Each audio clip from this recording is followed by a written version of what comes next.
महाराष्ट्र हे पुरोगामी राज्य आहे हे असं म्हटलं जातं, मात्र हे फक्त भाषणापुरतं आहे।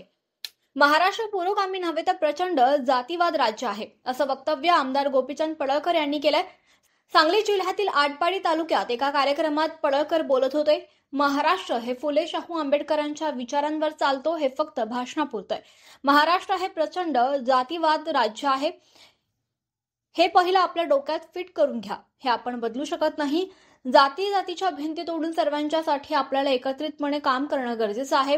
गावागावात आपल्याला एकत्रित यावं लागणार आहे, वैचारिकपणे एकत्र यावं लागणार आहे। अपने तो अपने होते हैं, पराये अपने नहीं होते हे ध्यानात ठेवा।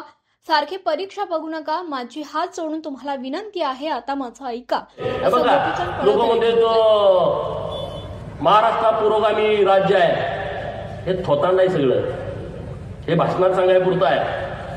महाराष्ट्र हे फुले शाहू आंबेडकरांच्या विचारावरती चालतो, हे फक्त भाषणापुरतं आहे। प्रचंड जातीवादी हे राज्य आहे, हे पहिलं डोक्यात फिट करून ठेवा। हे आपण बदलू शकत नाही, आपल्याला काम करायचं आहे। जातीतल्या ज्या भिंती आहेत त्या तोडून सगळ्या लोकांच्यासाठी एकत्रितपणे आपल्याला काम करावं लागणार आहे। गावागावात आपल्याला एकत्रित यावं लागणार आहे, वैचारिकपणे एकत्रित यावं लागणार आहे। अपने तो अपने होते हैं, पराये अपने नहीं होते, ध्यानात ठेवा। माझं सारखं कशाला परीक्षा बघताय, बघू नका, माझे हात जोडून तुम्हाला विनंती आहे। मदत आणि पुनर्वसन मंत्री नामदार मकरंद आबा पाटील यांचं सातारा जिल्ह्यात कार्यकर्त्यांकडून जंगी स्वागत करण्यात आलं। नामदार मकरंद पाटील यांची कर्म आणि जन्मभूमी असलेल्या कवठे बोपेगाव येथील ग्रामस्थ आणि त्यांच्या सहकाऱ्यांशी त्यांनी संवाद साधला। मुंबई अहमदाबाद राष्ट्रीय महामार्गावर बर्निंग ट्रकचा थरार पाहायला मिळाला। मुंबई अहमदाबाद राष्ट्रीय महामार्गावर धावत्या ट्रकला अचानक आग लागल्याची घटना घडली। राष्ट्रीय महामार्गावर चारोटी टोल नाका येथे धावत्या ट्रकला अचानक आग लागली आणि काही क्षणातच आगीनं रौद्र रूप धारण केलं। ट्रकच्या केबिन परिसरात मोठी आग उफाळली। ट्रकला आग लागल्याची बाब टोलनाका परिसरात असलेल्या स्थानिकांच्या निदर्शनास येतात फायर एक्सटिंग्विशरच्या मदतीने ट्रकला लागलेली आग विझवण्याचा प्रयत्न केला। घटनेची माहिती मिळताच वाहतूक पोलीस आणि स्थानिक पोलीस तसंच अग्निशमन दलाचे जवान घटनास्थळी दाखल झाले आणि ट्रकला लागलेल्या आगीवर नियंत्रण मिळवण्यात आलं। साताऱ्यातील जलमंत्री पॅलेस येथे छत्रपती शिवाजी महाराज यांचे वंशज खासदार श्रीमंत छत्रपती उदयनराजे भोसले यांनी नामदार जयकुमार गोरे यांना ग्रामविकास आणि पंचायत राज कॅबिनेट मंत्रीपदी निवड झाल्याबद्दल शुभेच्छा दिल्या। यावेळी आराध्य दैवत हिंदवी स्वराज्याचे संस्थापक श्रीमंत छत्रपती शिवाजी महाराज यांची मूर्ती भेट म्हणून दिली। दुचाकीवरून दोघे जण आले, वाहन आडवं उभं केलं आणि क्षणार्धातच महिलेच्या गळ्यातील सोनसाखळी ओरबाडून नेली।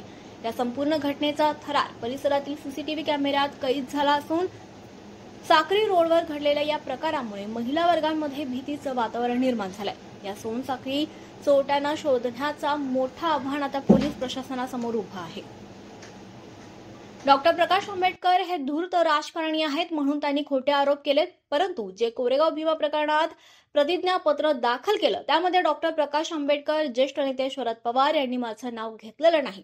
आणि अनिता साळवे ही जी महिला आहे तिने माझ्यावर तक्रार केली आहे।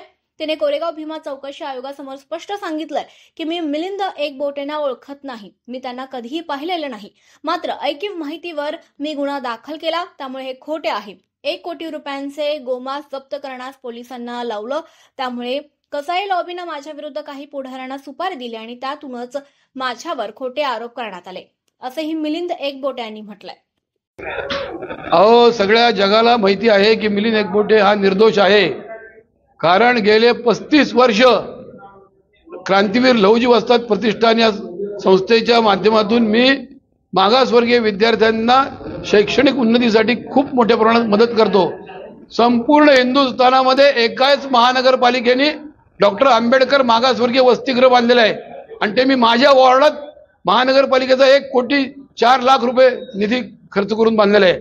प्रकाश आंबेडकर हे धूर्त राजकारणी आहेत म्हणून त्यांनी असे खोटे आरोप केलेले आहेत, परंतु जे ॲफिडेव्हिट दाखल केलेलं आहे कोरेगाव भीमा चौकशी आयोगाला त्याच्यामध्ये प्रकाश आंबेडकरांनी माझं नाव घेतलेलं नाहीये, शरद पवारांनी माझं नाव घेतलेलं नाहीये। आणि अनिता साळवे ही जी महिला आहे, ज्या महिलेने माझ्याविरुद्ध तक्रार केली, तिने कोरेगाव भीमा चौकशी आयोगासमोर स्पष्ट सांगितलेलं आहे मी मिलिंद एकबोटेंना ओळखत नाही आणि मी मिलिंद एकबोटेंना पाहिलेलं नाही, परंतु ऐकीव माहितीच्या आधारे मी गुन्हा दाखल केला। त्यामुळे सगळं खोटं आहे। आणि 1 कोटी रुपयाचं गोमांस मी